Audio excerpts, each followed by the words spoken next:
Hello, my name is Brant Hunt. My channel on YouTube and Odyssey is Discerning What is True. If you're looking for new up-to-date videos, they will be under the live section of the deal with YouTube and also with Odyssey. And also, my videos are on Facebook on my name, simply Brant Hunt, Branthunt. Today is the 25th day of January 2023. And what I'm going to be reading is The Amusing Ourselves to Death by Neil Postman. Um, Again, this is the particular book here that I bought many years ago. I don't know who suggested this. Someone did suggest it for me to read. And we're going to be read chapter 3 tonight.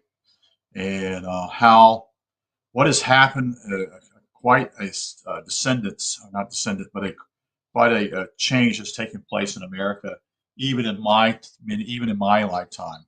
You see, there were jobs that were plentiful when I was in 18 years old. Jobs are not plentiful anymore, folks. Uh, um, they are quite. There were decent paying jobs back then. You see, I think minimum wage back then was $2.50. $2.50 went a long way back then. Basically, a candy bar was 25 cents, and today's candy bars are over $1.15. I've seen that change dramatically in the last 2 years. So, but anyway, kind of going off here, sharing things. So we're going to go to chapter 3 here, and we're going to read a chapter called Typographical America. So I hope you enjoy. I've noticed that people enjoy, actually, a lot of people watch these videos to do with this. Um, I didn't expect that to happen, but I'm glad that people are interested in this particular book. So this is Amusing Ourselves to Death. And the chapter is chapter 3 again, Topographical America. In the autobiography of Benjamin Franklin, there appears a remarkable quotation attributed to Michael Welfare, one of the founders of a religious sect known as the Dunkers, and a longtime acquaintance of Franklin. The statement had its origins in Welfare's complaint to Franklin that zealots of other religious persuasions were spreading lies about the Dunkers, accusing them of abominable principles to which, in fact, they were utterly strangers. Franklin suggested that such abuse might be diminished if the Dunkers published their articles of their beliefs and the rules of their discipline. Welfare replied that the course of action had been discussed among his co-religious, but had been rejected. He then explained their reasoning in the following words. And the Dunkers actually are what we call, they dunk people 3 times. So they did it in the Father, Son, and Holy Spirit. So the Dunkers are pretty much what I would call aligned towards the two groups, which we would call the Anabaptist movement. It took place in Europe, and those would be the Amish and the Mennonites and Hutterites. The Hutterites actually follow not Hus. His name was Hutter, Hutter. Many of them went to Russia. The others went to Canada, mainly as farmers, which all of them did. They were all farmers per se. So this, I remember being at going to Civil War battlefields when I was in my 25 to 30 years old. I would visit those, and I've been to the battle and Antietam, and there was a small Dunker church there near the battlefield. So here's what his explanation of the Dunker, what they were doing. So when we were first drawn together as a society, it had pleased God to enlighten our minds so far as to see that some doctrines which we once esteemed truths were errors, and that others which we had esteemed errors were real truths. From time to time, he has been pleased to afford us further light, and our principles have been improving, and our errors have been diminishing. Now we are not sure that we are arrived at the end of the progression. That is the progression of them moving in the right direction, and the perfection of spiritual or theological knowledge. And we fear that if we should feel ourselves as if bound and confined by it, perhaps by unwilling to receive further improvements, and our successors will still and our successors still more so, as conceiving what we, the elders and founders, had done to be something sacred, never to be departed from. Franklin describes this sentiment as a singular instance in the history of mankind of modesty in a set. Modesty is certainly the word for it, but the statement is extraordinary for other reasons too. We have here a criticism of the epistemology of the written word worthy of Plato. That is, Moses himself might be interested, although he could have hardly approved. The Dunkers came close here to formulating a commandment about religious discourse. Thou shalt not write down thy principles, still less print them, lest thou shalt be entrapped by them for all time. Interesting. We may in any case consider it a significant loss that we have no record of the deliberations of the Dunkers. It would certainly shed light on the premise of this book, i.e., that the form in which ideas are expressed affected what those ideas would be. But more important, their deliberations were in all likelihood a singular instance in colonial America of a distrust of the printed word. Well, the Americans among whom Franklin lived were as committed to the printed word as any other group of people who have ever lived. Whatever else may be said of these immigrants who came to settle in New England, it is paramount that they and their heirs were dedicated and skillful readers whose religious sensibilities, political ideas, and social lives were embedded in the medium of typography, that is. We know that on the Mayflower itself, several books were included as cargo, most importantly, the Bible and Captain John Smith's description of New England. For immigrants headed towards a larger uncharted land, we must suppose that the latter book was as carefully read as the former.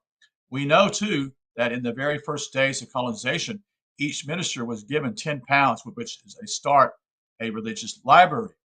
And although literacy rates are notoriously difficult to assess, there is sufficient evidence, mostly drawn from signatures, that between 1640 and 1700, the literacy rate for men in Massachusetts and Connecticut was somewhere between 89 to 95%, quite probably the highest concentration of literate males to be found anywhere in the world at that time. The literacy rate for women in those colonies is estimated to have run as high as 62% in the years from 1681 to 1697. It is to be understood that the Bible was the central reading matter in all households. For these people were Protestants who shared Luther's beliefs that printing was God's highest and extremist act of grace, whereby the business of the gospel is driven forward.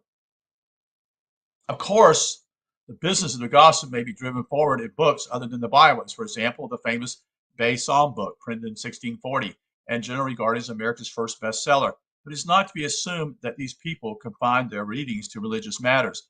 Probate records indicate that 60% of the estates in Middlesex County between the years 1654 and 1699 contained books.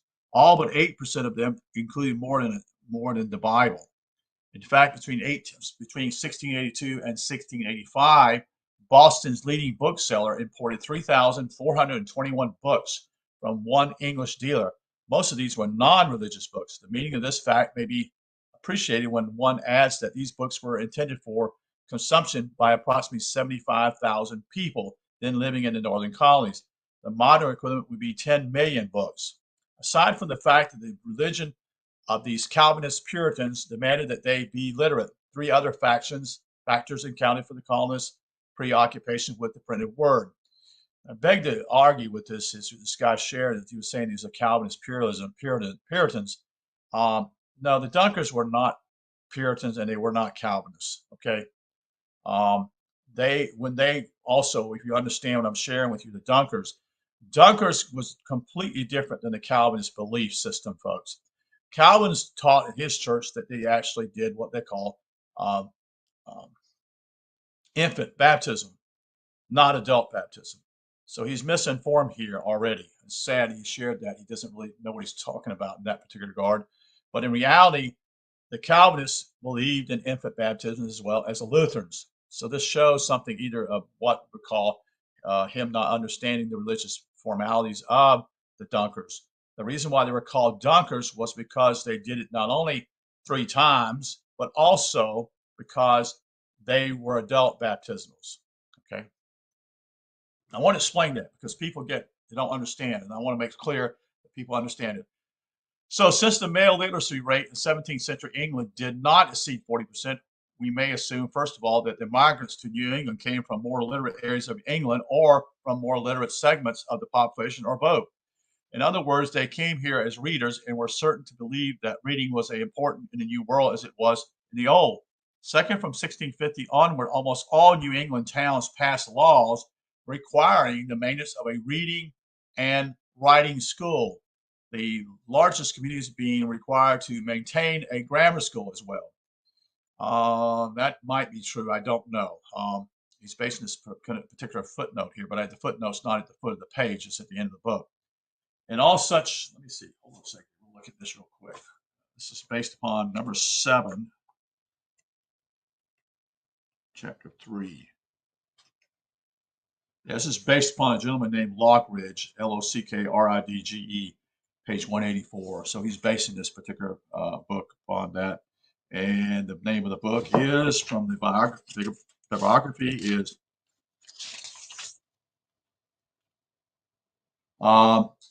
Kenneth Lockridge, Literacy in Early America from 1650 to 1800, and Literacy and Social Development in the West, a reader edited by Harvard J. Graff, Graff, New York, based upon the Cambridge University Press, 1981 it was published. Okay. So as well. In all such laws, reference is made to Satan, whose evil designs it was supposed could be thwarted at every turn by education. But there are other reasons why education was required, as suggested by the following ditty, D-I-T-T-Y, popular in the 17th century. From public schools shall general knowledge flow, for it is the people's sacred right to know. That is based upon also his, I think that's the same guy. Page 8, this is number 8 here. I'm going to look at that also. I'm having a little struggle with this because not every town I know of had. Now, they might have what they call one-room schools, but it wasn't was it public? I thought it was always private. So here we go, chapter 3, I'm sorry. I'm trying to find this note. Yeah, 8. Bear with me just a second. I like to always make sure. So 8 was from Hart. This is page 47, H-A-R-T.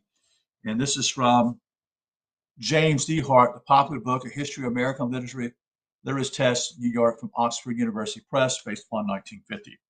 Okay, let's continue. These people, in other words, had more than the subjection of Satan on their minds. Beginning in the 16th century, a great epistemology shift had taken place in which knowledge of every kind was transferred to and made manifest through the printed paper. More than any other device, Lewis Munford wrote of this shift. The printed book released people from their domination of the immediate and the local. Print made a greater impression than actual events. To exist was to exist in print. The rest of the world tended gradually to become more shadowy. Learning became book learning. In light of this, we may assume that the schooling of the youth was understood by the colonists not only as a moral duty, but as an intellectual imperative. The England from which they came, that is England from which they came, was an island of schools. By 1660, for example, there were 444 schools in England, one school approximately every 12 miles. And it is clear that growth in literacy was closely connected to schooling. Where schooling was not required, as in Rhode Island, or weak school laws prevailed, as in New Hampshire, literacy rates increased more slowly than elsewhere. Finally, these disciplined Englishmen did not need to print their own books or even nurture their own writers. They imported, that is, whole and sophisticated literacy tradition from their motherland. In 1736, booksellers advertised the availability of the Spectator, the Tatler, T-A-T-L-E-R, and Steele's Guardian. In 1738, advertisements appeared for Locke's essay concerning human understanding. Also, Pope, P-O-P-E, Pope's Homer, Swift, A Tale of the Tub, and Dryden's Fables. Timothy Dwight, president of Yale University, described the American situation succinctly. Books of almost every kind or almost every subject are already written into our hands. Our situation in this respect is singular. as we speak the same language as the people of Great Britain, and have usually been at peace with that country. Our commerce with it brings to us regularly not a small part of the books with which it is divulged. In every art, science, and path of literature, we attain those which is to a great extent supply our wants. One significant implication of this situation is that no literacy aristocrat emerged in colonial America. Reading was not regarded as an elitist activity, and printed matter was special even among all kinds of people. A thriving classless reading culture developed because, as Daniel Boorstin, spelled Boorstin, writes, it was diffused. Its center was everywhere because it was nowhere. Every man was close to what the printed matter talked about. Everyone could speak the same language. It was the product of a busy, mobile public society. By 1772, Jacob Duché could write, "The poorest laborer upon the shore of Delaware thinks himself entitled to deliver his sentiments in matters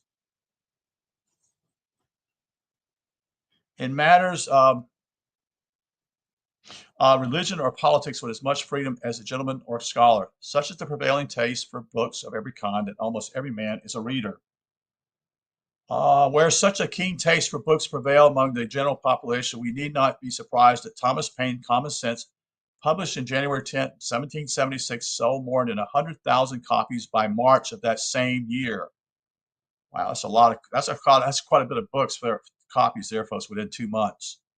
In 1985, a book would have to sell 8 million copies in 2 months to match the proportion of the population Paine's book attracted.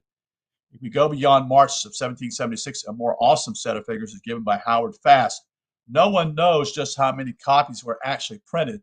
The most conservative source placed the figure at something near 300,000 copies. Others place it just under 500,000. Taking a figure of 400,000, a population of 3 million people, a book published today would have to sell 24 million copies to do as well. The only communication event that could produce such collective attention in today's America is the Super Bowl.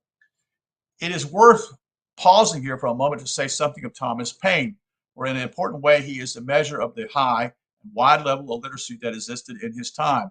In particular, I want to note that in spite of his lowly origins, no question has ever been raised, as it has with Shakespeare, about whether or not Paine was, in fact, the author of the work attributed to him. It's true that we know more about Paine's life than Shakespeare, although not more of Paine's early periods. But it is also true that Paine had less formal schooling than Shakespeare and came from the lowest laboring class before he arrived in America. In spite of these disadvantages, that is, Paine wrote political philosophy and polemics that equal in lucracy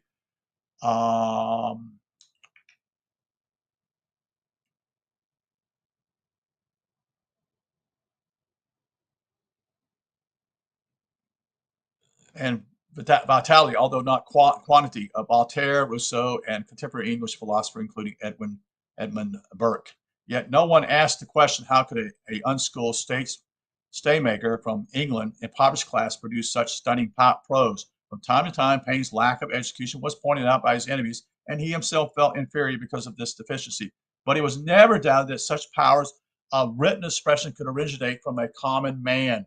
It's also worth mentioning that the full title of Paine's most widely read book is Common Sense, written by an Englishman. The tagline is important here because as noted before, Americans did not write many books in the colonial period, which Benjamin Franklin tried to explain by claiming that Americans were too busy doing other things. Perhaps so, but Americans were not too busy to make use of the printing press, even if not for books they themselves had written. The first printing press in America was established in 1638 as an adjunct of Harvard University, which was 2 years old at the time. Presses were established shortly thereafter in Boston and Philadelphia without resistance by the Crown. A curious fact, since at this time presses were not permitted in Liverpool and Birmingham, among other English cities. The earliest use of the press was for the printing of newsletters, mostly done on cheap paper. It may well be that the development of American literature was retarded not by the industry of the people or the availability of English literature, but the scarcity of good quality paper. As late as Revolutionary days, George Washington was forced to write to his generals on unsightly scraps of paper, and his dispatches were not enclosed in envelopes, paper being too scarce for such use. Yet by the late 17th century, there was a beginning of a native literature that turned out to have as much to do with typography bias of American culture as books. I refer, of course, to the newspaper, at which Americans first tried their hand on September 25th, 1690, in Boston, when Benjamin Harris printed the first edition of a three-page paper he called Public Occurrences, both foreign and domestic. Before he came to America, Harris had played a role in exposing a non-existent conspiracy of Catholics to slaughter Protestants and burn London. His London newspaper was called Domestick, D-O-M-E-S-T-I-C-K, Intelligence, revealed the Popish plot, with the results that Catholics were harshly persecuted. Harris, no stranger to mentality, indicated in the prospectus for public occurrence that a newspaper was necessary to combat the spirit of lying which then prevailed in Boston, and I'm told still does.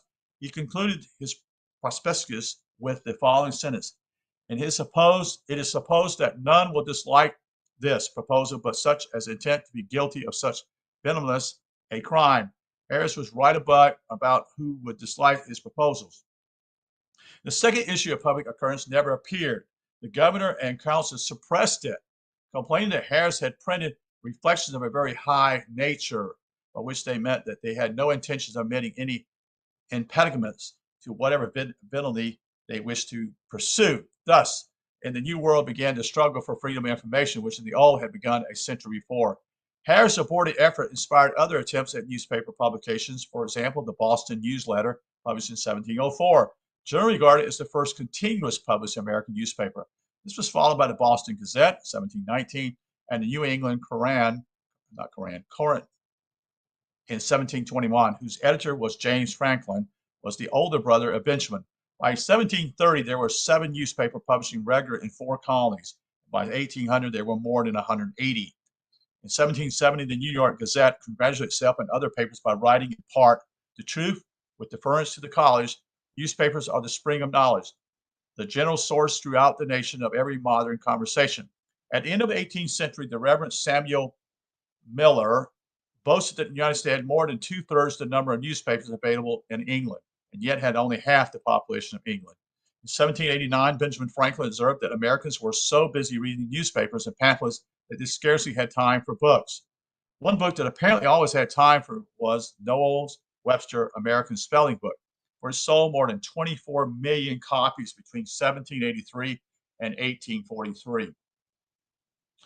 Franklin's reference to pamphlets ought not to go unnoticed. The proliferation of newspapers in all the colonies was accompanied by the rapid diffusion of pamphlets and broadsides. Alexis de Tocqueville took note of this fact in his Democracy in America, published in 1835. In America, he writes, parties do not write books to combat each other's opinion, but pamphlets which are circulated for a day with incredible rapidity and then expired. And he referred to both newspapers and pamphlets when he observed the invention of firearms equalized the vassal and the noble on the field of battle. The art of printing opened the same resource to the minds of all classes. The post brought knowledge alike to the door of the cottage and to the gate of the palace. At the time, Tocqueville was making his observations of America. Printing had already spread to all regions of the country. The South had lagged behind the North, not only in the formation of schools, almost all of which were private rather than public, but in its use of the printing press. Virginia, for example, did not get its first regularly published newspaper, Virginia Gazette, until 1736. But towards the end of the 18th century, the movement of ideas via the printing word was readily rapid. Somehow, something approximating a national conversation emerged. Hold on just a second here.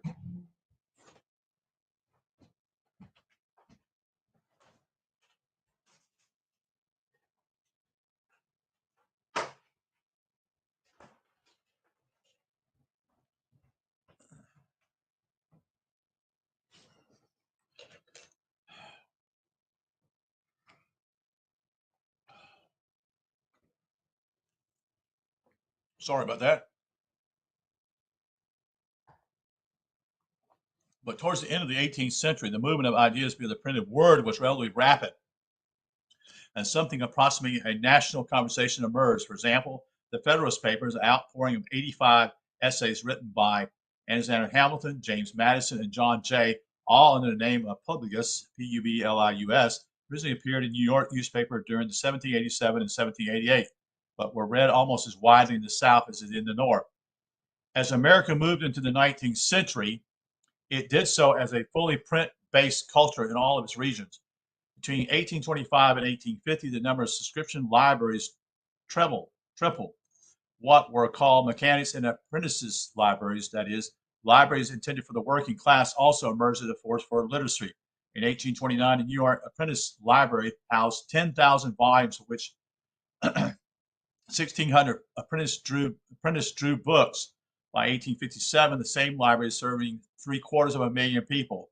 Aided by Congress lowering of the postal rates in 1851, and that would be thanks to Lysander Spooner, who fought that, the penny newspaper, the periodical, the Sunday school tract, and the cheaply bound book were abundantly available. Between 1836 and 1890, 107 million copies of the McGuffey Reader were distributed to the schools. And although the reading of novels was not considered an altogether reputable use of time, Americans devoured them of Walter Scott's novels published between 1814 and 1832. Samuel Goodrich wrote the appearance of a new novel from his pen caused a great sensation in the United States than did some of the battles of Napoleon. Everybody reads these works, everybody, the refined and the simple. Publishers were so anxious to make prospective bestseller available, they would sometimes dispatch messengers to incoming packet boats and within a single day set up, printed, and bound in paper covers the most recent novels of Bulwer or Dickinson. There being no international copyright laws, pirate editions abounded, with no complaint from the public or much from the authors who were lionized when Charles Dickens visited America in 1842. His reception equaled the adoration we offer today onto television stars or quarterbacks and Michael Jackson. I can give you no conception of my welcome. Dickinson wrote to a friend, there never was a king or emperor upon earth so cheered and followed by the crowds, and entertained at splendid balls and dinners, and waited upon by public bodies of all kinds. If I go out in the carriage, the crowd surrounds it and escorts me home.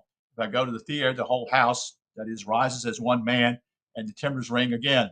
A native daughter, that is Harry Beecher Stowe, was not offered the same kind of adoring attention. And of course, in the South, had her carriage been surrounded, he would not have been for the purpose of escorting her home. But her Uncle Tom's Cabin sold 305,000 copies in its first year, the equivalent of 4 million today. Alexis de Tocqueville was not the only foreign visitor to be impressed by the American emission in printed matter. During the 19th century, scores of Englishmen came to America to see for themselves what had become of the colonies. All were impressed with the high level of literacy, and particularly in extension to all classes. In addition, they were astounded by the near universality of lecture halls in which stylized oral performances provided a constant, continuous reinforcement of the print tradition. Many of these lecture halls originated as a result of the Lyceum, I'll spell this for you, Lyceum, L-Y-C-E-U-M movement, a form of adult education, usually associated with the efforts of Joseph Holbrook, a New England farmer. The Lyceum movement had its purpose the diffusion of knowledge, the promotion of common schools, the creation of libraries, and especially the establishment of lecture halls. By 1835, there were more than 3,000 Lyceums in 15 states. Most of these were located east of the Alleghenies, but by 1840, they were to be found in the edges of the frontier as far west as Iowa and Minnesota. Alfred Bunn, B-U-N-N, as an Englishman on an extensive tour through America, reported in 1853 that practically every village had its lecture hall, he added. It is a matter of wonderment to witness the youthful workmen, the overtired artisan, the worn-out factory girl, rushing after the toll of the day is over into the hot atmospheres of a crowded lecture room. Bunn's countryman J.F.W. Johnston attended lecture at the time at the Smithsonian Institute and found the lectures hall jammed with capacity audience of 12 to 1,500 people. Among the lecturers these audiences could hear were the leading intellectuals, writers, and humanists who were also writers. of their time, including Henry Ward Beecher, Horace Greeley, Louis Agassiz, and Ralph Waldo Emerson, whose fee for a lecture was $50. Wow. In his autobiography, Mark Twain devoted 2 chapters into his experience as a lecturer on the Lyceum Circuit. I began as a lecturer in 1866 in California and Nevada, he wrote. I lectured in New York once and the Mississippi Valley a few times. In 1868, I made the whole Western Circuit, and to the 2 or 3 following seasons added the Eastern Circuit to my route. Apparently, Emerson was underpaid since Twain remarked that some lecturers charged as much as $250 when they spoke in towns and $400 when they spoke in cities, which is almost as much as today's terms as the going price for a lecture by a retired television newscaster.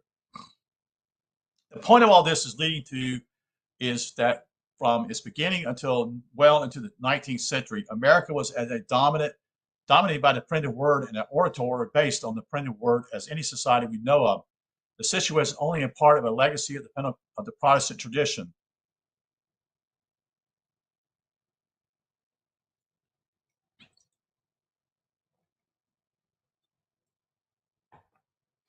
As Richard Hofstadter reminds us, America was founded by intellectuals, a rare occurrence in the history of modern nations. The founding fathers, he writes, were sages, scientists, men of a broad cultivation, many of them apt in classical learning, who used their wide reading in history, politics, and law to solve the existing problems of their time. A society shaped by such men does not easily move in contrary directions.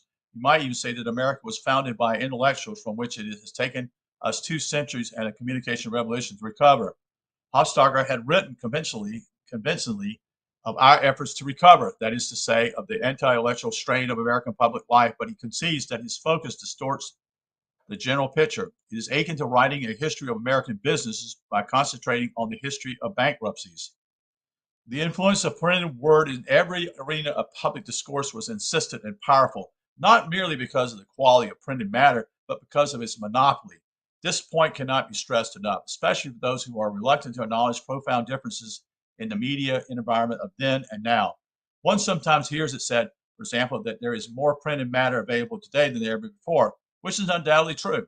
But from the 17th century to the late 19th century, printed matter was virtually all that was available, though, you see.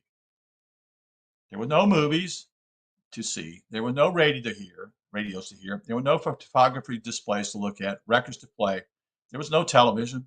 Public business was channeled into and expressed through print, which became the model, the metaphor, and the measure of all discourse. The resonance of the linear and analytical structure of print, and in particular of the expository prose, could be felt everywhere. For example, in how people talk. Tocqueville remarked on this in Democracy in America. American, he wrote, cannot converse, but he can discuss. And his talks falls into a dissertation. He speaks to you as if he was addressing a meeting, and if he should chance to become warm in the discussion, he will say, gentlemen, to the person with whom he is conversing. This odd practice is less a reflection of American obstinancy than of his modeling his conversational style on the structure of the printed word. Since the printed word is impersonal and is addressed to an invisible audience, what Tocqueville is describing here is a kind of printed oratory, which was observable in diverse forms of oral discourse. On the pulpit, for example, sermons were usually written speeches delivered in a stately, impersonal tone, consisting largely of an impassionate, coldly analytical cataloging of the attributes of the deity as revealed to man through nature and nature's law. And even when the Great Awakening came, a revivalist movement that challenged the analytical, dispassionate spirit of deism is highly emotional. Preachers, usually an orator that could be transferred easily to the printed page. The most charismatic of these men were Reverend George Whitefield, who beginning of 1739, preached all over America to large crowds. In Philadelphia, he addressed an audience of 10,000 people, whom he deeply stirred and alarmed by assuring them of eternal hellfire if they refused to accept Christ. Benjamin Franklin witnessed one of Whitfield's performances and responded by offering to become his publisher. In due time, Whitfield's journals and sermons were published by B. Franklin of Philadelphia. But obviously, I do not mean to say that print merely influenced the form of public discourse. That does not say much unless one connects it to the most important idea that form will determine the nature of content. For those readers who may believe that this idea is too melodious for their taste, I offer Karl Marx from the German ideology. In the Iliad, if possible, he asks rhetorically, when the printing press and even printing machines exist, is not inevitable that with the emergence of the press, the singing and the telling and the muse cease. That is, the conditions necessary for epic poetry disappeared. Marx understood well that the press was not merely a machine, but a structure for discourse, which both rules out and insists upon certain kinds of content and inevitably a certain kind of audience. He did not himself fully explore the matter, and others have taken up the task. I too must try my hand at it to explore how the press worked as a metaphor and as epistemology to create a serious and rational public conversation from which we have now been so dramatically separated. So that's the chapter 3 there, Amusing Ourselves to Death Tonight by Neil Postman. This book has actually come back out in a new form, I think, by his son, is what I understand. It's been reprinted, all that type of thing. But I just wanted to share this with you because I said I would be sharing some of these books with you guys. I feel like it's important that this be shared because very few people know about this particular book, Amusing Ourselves to Death. And that's what we've done, folks. We've changed from what we call a very learned communities in the past to what I would call being proud of not being educated anymore. You see, not knowing what is going on in the world, so to speak. And you can see how this has had a detriment towards our lives because simply is that very few people now can even discuss anything of deep soundness at all. And that's because a lot of things took place. If you but if you understood what has happened in the last 100 years, there's been a major change and shift that's taking place in America. And a lot of that has to do with television, a lot has to do with radio, but also simply is that the schools no longer teach what is essential, how to educate and keep people to educate themselves so they can be on a sound ground, so to speak. So that's my conclusion of chapter 3 tonight. I wish you a good night and you have a good evening. Take care. Thank you.